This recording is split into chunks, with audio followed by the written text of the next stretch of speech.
Welcome to Reaching Out. I'm Gregory Floyd, President of Local 237 Teamsters. Today, our guest is the Honorable Ruben Diaz, Jr., Bronx Borough President. Mr. Bronx Borough President, welcome to the show. Thank you. Thank you for having me here. It's long overdue, and congratulations on having such an informative program for the people of the city of New York. Thank you. And I also want to let you know I think you're doing a great job in the Bronx. And for those of us who are listening, we would like to know, what is the role of the Borough President? It's important, too, because when you look at the electorate, when you look at residents, it's important to delineate the different responsibilities of government so that they don't have expectations of one position over another. If you look at the city charter, the borough presidents are the executives of the borough. So we have 5 boroughs in the city of New York. In the city of New York, you have the executive, which is the mayor, and he works with the city council. And so the New York City Charter gives us certain responsibilities. For instance, I am the person who appoints community board members. That is important. In every borough, we have community boards who have up to 50 members on the board. And these are folks who are making decisions on education, who are making decisions on land use and the projects and developments in the area, who are, for all intents and purposes, they're the front line of defense in a democracy. The majority of residents go to the community boards whenever they have a problem, and then that trickles up into the elected officials and city and state agencies. I also have a borough board meetings where we get people from the different agencies to come in, the commissioners, and we hold them responsible to make sure that we have the services that the Yes. folks are looking for. And I have a number of appointments as the borough president on many different boards that are quite important. The Planning Commission, when you look at a ULERT process, which is the public process, if any developer wants to develop something in the Bronx or in the boroughs, the borough presidents have a vote on that.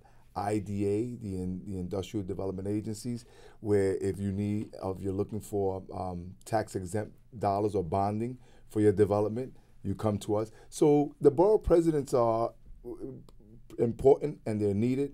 Once upon a time, they were much more influential because they were part of what was called the Board of Estimates. And it was just the borough presidents with the mayor of the city of New York that decided the city's budget. That has changed. So the powers are a little different, but it's essential.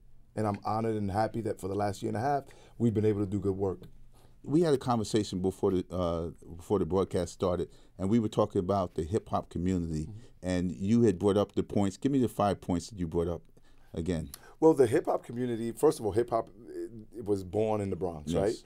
And I'm of the hip-hop generation, and we're starting to see more and more of our professionals, whether they're doctors, lawyers, elected officials, people who were brought up listening to hip-hop.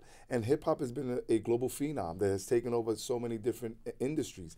When you look at jewelry, fashion, when you look at film, and you know, so hip-hop, I think that the next frontier where hip-hop really has to leave its mark on has to be in government, has to be in politics. Yes. And I yearn for the day, and it's happening more and more, but we're not quite there, where the stars, the Jay-Z's and the Eminems of the world can go back to making political statements with their songs where our young people want to get involved. If you look at the early days of hip-hop, when Melly Mel sang, "It's like a jungle sometimes, they make me Yes, wonder how the I message. keep them going." Remember the message? Yes. And in the message, there was, I mean, he spoke from everything in the transit strike in the 70s. The broken glass. To broken glass, yeah. and the dilapidated living conditions in urban communities. So back then, and you look at KRS-One, these were journalists. Yes. The hip-hop, the rapper was a journalist. They were reporting what was going on, whether it was good or whether it was bad. We've gotten to the day where it's become more materialized. Yes. And instead of reporting, they're glorifying criminal activity. And we need to go back to where you can raise the conscious level of youth in our communities. And I hope that it happens soon. Yeah, I had a conversation today with one of my friends, and I was talking about a rapper that came out of Brooklyn. His name is Talib Kweli, and I say he represents the past because he has a message and he raps about consciousness. Yeah, I got a chance to meet the brother. We were panelists at Hot 97 panel discussion on police brutality, police harassment, subsequent to the Amadou Diallo shooting, which you know happened in my old assembly district.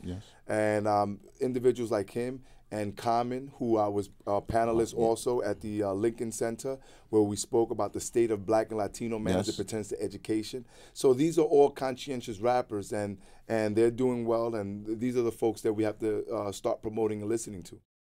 I'm Gregory Floyd. This has been Reaching Out. Our guest was Bronx Borough President Ruben Diaz, Jr. Thank you.